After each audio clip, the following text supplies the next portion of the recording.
প্রণাম নেবেন সবাই। জয়গুরু। তো এখন সকাল 6:40 বাজে, বাগানে চলে এলাম।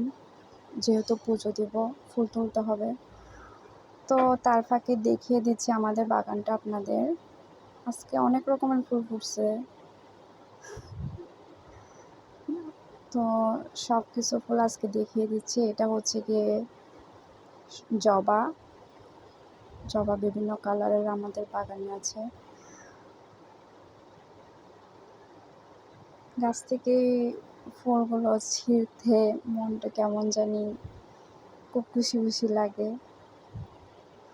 তো আমাদের যেরকম ছাদের মধ্যে যেরকম বাগান করছি, আমরা যেহেতু শহরে থাকি, তো ওই রকম জায়গা নেই। তো যতটুকুর মধ্যে পারছে ততটুকুর মধ্যে বাগানটা সাজাইছে। তো আপনারাও চেষ্টা করবেন, আপনাদের যদি বা ছাদ থাকে এভাবে বাগান করে ফুল ফোটানোর জন্য। ছোট্ট একটা বাগানেই আসলেই মনটা খুব ভালো হয়ে যায়, যেহেতু শহর এলাকা, তেমন কোনো গ্রামের কোনো ছোঁয়াই নাই এখানে। তো যতটুকু আছে ততটুকুই খুশি। তো দেখেন, আমাদের বাগানে প্রায় সব রকমের জবা ফুলই আছে। আমার দিদি বাগান করতে খুব ভালোবাসে, তো উনি বাগানটা পরিচর্যা করে, দেখাশোনা করে। তো আপনারাও চেষ্টা করবেন আপনাদের বাসায় যতটুকু জায়গা আছে এভাবে বাগান করার।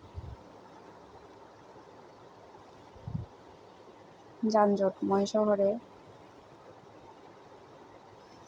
এতটুকুই যদি গাছ থাকে তাহলে অনেক শান্তি মনের মধ্যে তৈরি হয়। আমার কেন জানি না ফুলগুলো গাছ থেকে ছিঁড়ে নিতে মন চাইতেছে না। তারপরও কি করার, পুজোতে তো দিতেই হবে।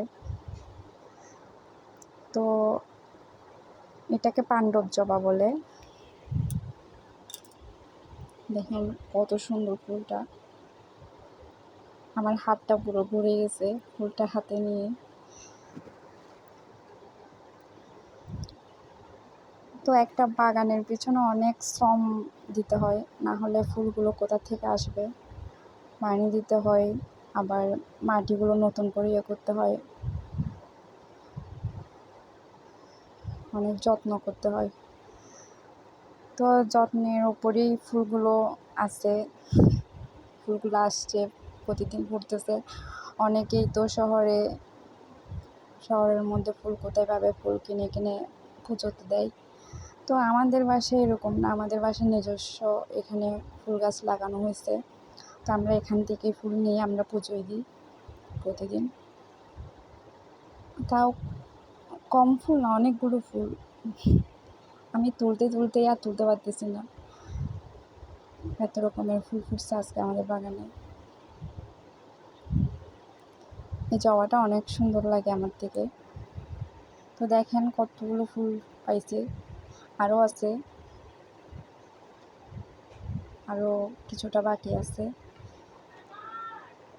এটা অ্যালোভেরা গাছ, আর এটা পুঁইশাকের গাছ লাগানো হয়েছে। এটাও জবা গাছ, সাদা জবা। এটা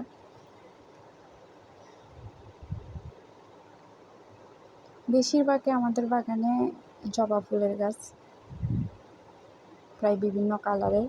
আর এটা হচ্ছে গিয়ে আমার বাবার বাড়ি থেকে মেহেদি গাছ এনে লাগাইছিলাম একটা ডাল, তো ডাল থেকে এতটুকু তৈরি হয়েছে। তাও হতো না যদি যত্নের মধ্যে না থাকতো। আর এটা রাবণ ফুল বলে এটাকে, প্রায় সবার বাসায় এটা কম বেশি থাকে। তো যেহেতু একটা মাত্র ফুটছে, তো এটা নিয়ে নাই, ওটা রেখে দিচ্ছি। আমি এখনো খুঁজতেছি কোথায় আর ফুল আছে।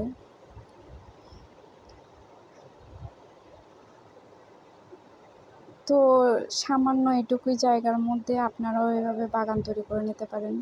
এটা হচ্ছে তুলসী গাছ, আমাদের পুজোর মধ্যে লাগে। এটা না দিলে পুজো কমপ্লিট হয় না। তো এটা তুলসী গাছ। আর দেখেন সাদা জবা,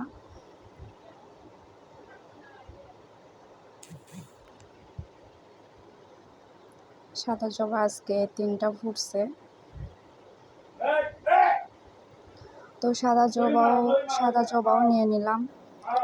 তো দেখেন, আর এটাও নয়নতারা ফুল।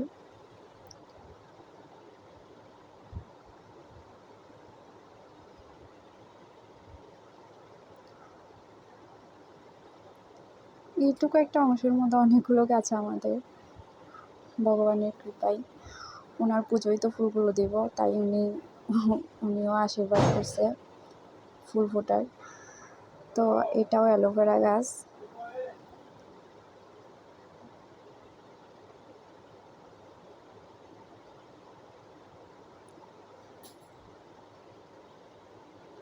এটা সাদা নয়নতারা।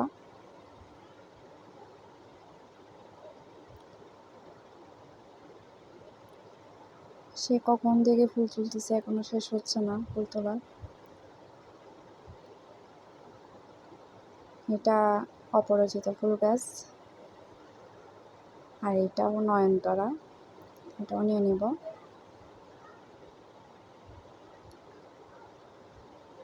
এখান থেকে ফুল সব নিয়ে নিয়েছি। ওই তার ফাঁকে আরেকটা অ্যালোভেরা গাছ। তো কার কার বাসায় অ্যালোভেরা গাছ আছে অবশ্যই জানাবেন।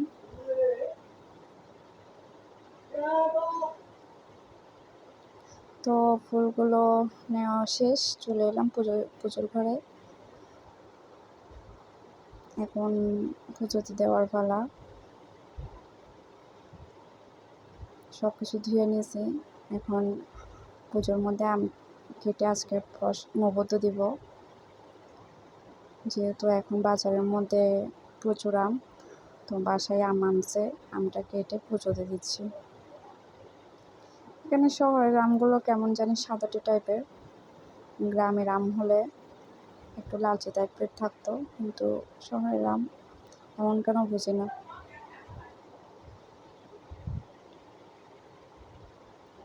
তো কেটে পুজোর জন্য রেডি করে রাখতেছে আমগুলো। আর ওই দেখেন কতগুলো ফুল পাইছে আজকে। তো আম রেডি, ফুলও রেডি। ফুল দেখেন, দেখে মন ভরে যাচ্ছে।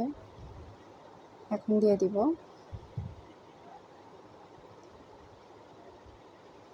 আমি নৈবেদ্যতে ঘি আর মধু দিয়ে তারপর আমগুলো দিয়ে দিচ্ছি, সাজিয়ে দিয়ে দিচ্ছি আমগুলো।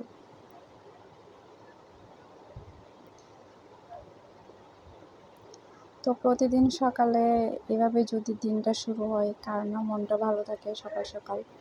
আমার তো খুব ভালো থাকে।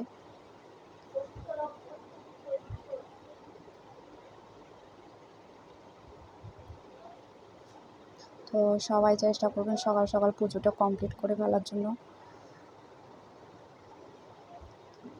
তো দেখিয়ে দিলাম আমার পূজার ফাইনাল লুক। ফুল দিয়ে সব দিকে সাজিয়ে দিয়েছি।